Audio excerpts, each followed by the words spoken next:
how Fast Track will enable massive immigration and render Congress impotent to stop it. Fast Track is a procedural device that past presidents have had and not abused, but this president would abuse if we give it to him, that says that a trade agreement only needs a majority of both houses as opposed to 2/3 of the Senate, that you can't filibuster it, that it has to be approved within 60 days, and that no amendments or changes are permitted. Now, everybody has been looking at Fast Track in the context of the Trans-Pacific Partnership, TPP.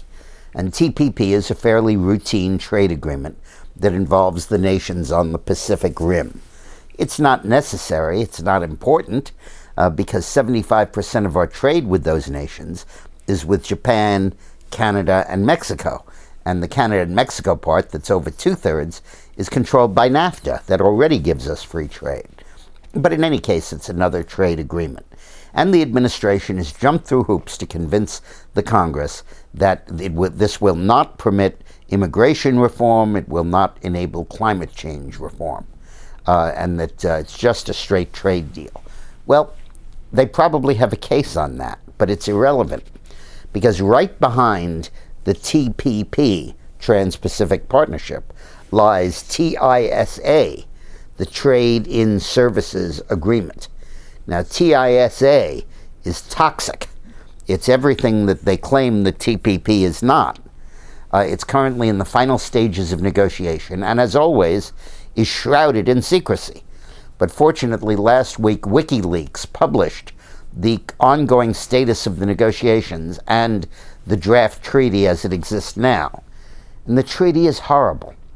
What it says is that none of the signatory nations may stop the issuance of visas to workers from other countries if they're brought in by a multinational corporation. So in other words, Sheraton Hotels, which has branches all over the world, can take its workers from the hotels in Mexico and move them to the United States, continue to pay them the low wages in Mexico. It specifically says you cannot require a minimum wage for the new people you move in, and that you can't, it breaks the requirement that you have to look around to be sure there's no American that could fill this job.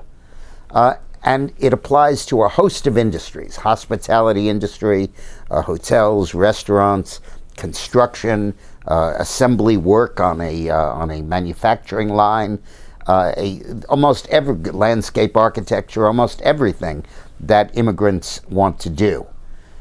And it completely takes away the authority to limit the immigration. It gives permanent, in effect, guest worker status to anyone who a company moves into the United States.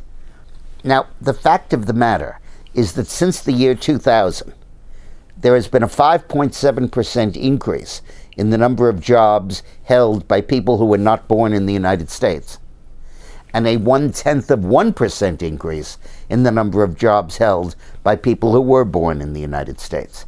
This will just accentuate that trend.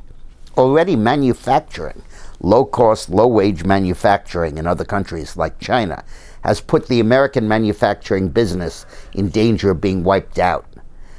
Now, it's going to put the service sector in danger of being wiped out.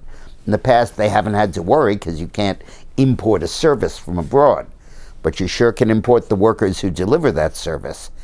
And it raises the question of why an American company would ever hire an American worker again, when you can get someone from abroad for much less money without any legal constraint on doing this.